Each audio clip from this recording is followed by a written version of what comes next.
Hey, Zach here from Frontenac Outfitters Canoe and Kayak Center. So you're interested in hot tenting? Well, let's talk about that today. We're going to give you a quick rundown on the Coles Notes version of how to set up a hot tent and kind of what to expect. The first thing, well, maybe not the first thing to take into account, but certainly setup is going to be a crucial part. You're going to want to find a location that's going to fit the footprint. I generally take a small measuring tape with me just so that we can kind of lay out where exactly we want to put the tent. Ideally, we're going to find a couple of trees that we can at least tie off a couple of corners to without having to run long guy lines. The next thing to take in consideration is, well, while you're placing your tent, you need to take into consideration where the chimney is going to be going. You don't want strong winds pushing back down on this, so you can reduce any risk of backdraft and smoke coming inside the tent. So you want to be mindful of that.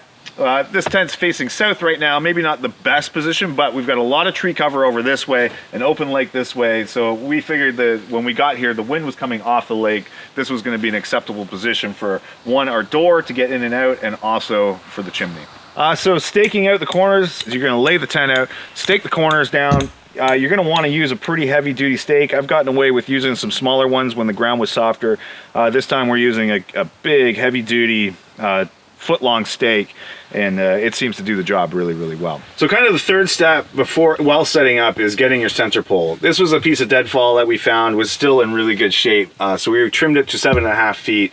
Once your corners are staked out, you put your center pole up, and then you attach your guy lines to kind of tension everything out. So super important to get the guy lines straight on these corners. You want them coming out 45 degrees from the tent, but also at a 90-degree angle from the tent in order for the tent to keep its shape. If these are pointing downward, this portion here is going to clump down and it's just not going to be great. One other little tip, and it's not necessary and really depends on how much weight you're going to want to bring with you, is we did bring a lightweight shovel with us.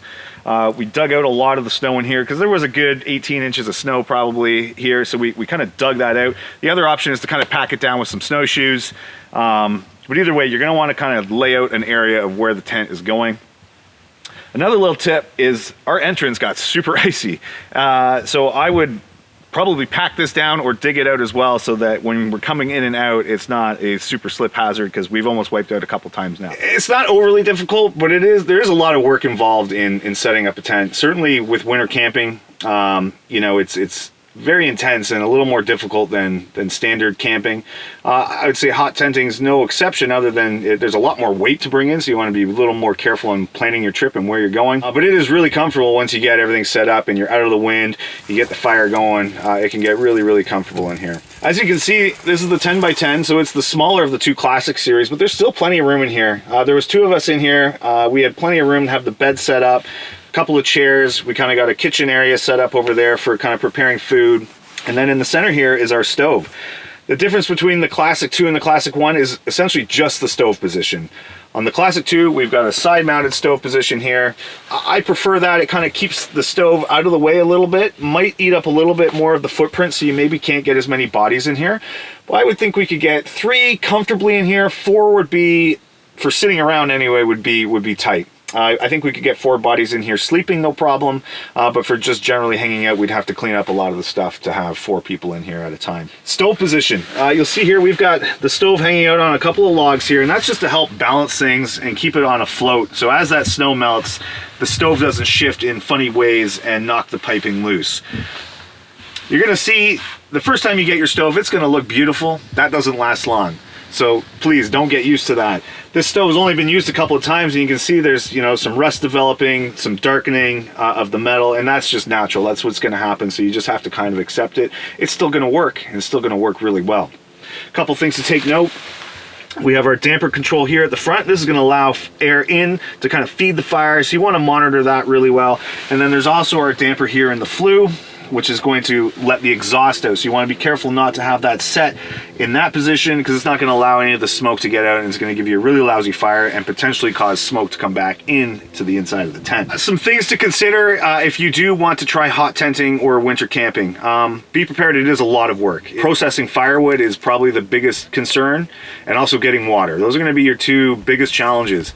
We had planned to come out to do some ice fishing. We're hopefully going to do a little bit today. Yesterday was just crazy windy and miserable out, so we said nope. But we did bring an ice auger with us, so we were able to get into the lake very easily that way. Some tools to bring: a saw and an axe. I'm not a big fan of bringing axes into the backcountry because they're super dangerous, but I almost feel it's a necessity when you're winter camping, because you got to be able to get into that dry wood. You can't cut down live trees; they're not going to burn, so you have to find dead wood that's not rotten and soaking wet.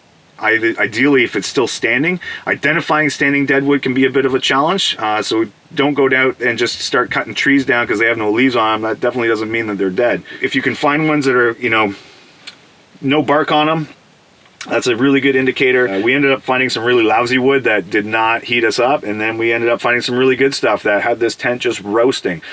So you have to be kind of prepared for that. And also, I think there's a bit of a misconception as to how warm a hot tent is. It can get really hot, for sure, but the fluctuations happen really quickly. It goes from really kind of comfortable to maybe on the cold side to really hot really quickly, and vice versa. So being prepared for that is super important, especially at nighttime. You know, I wouldn't suggest coming winter camping with a summer weight bag. You're going to want to dress and have a sleep system that is going to be acceptable for the overnight temperatures that you're going to be facing. Other than that, I mean, you could cook on the stove. You can bring fancy meals. It's a little bit like canoe tripping, especially if you plan an easy trip. Hauling those sleds in is really, really simple. If you're on flat ground, they haul very, very easily. If you've got some portages with some hills on them, it's going to be miserable.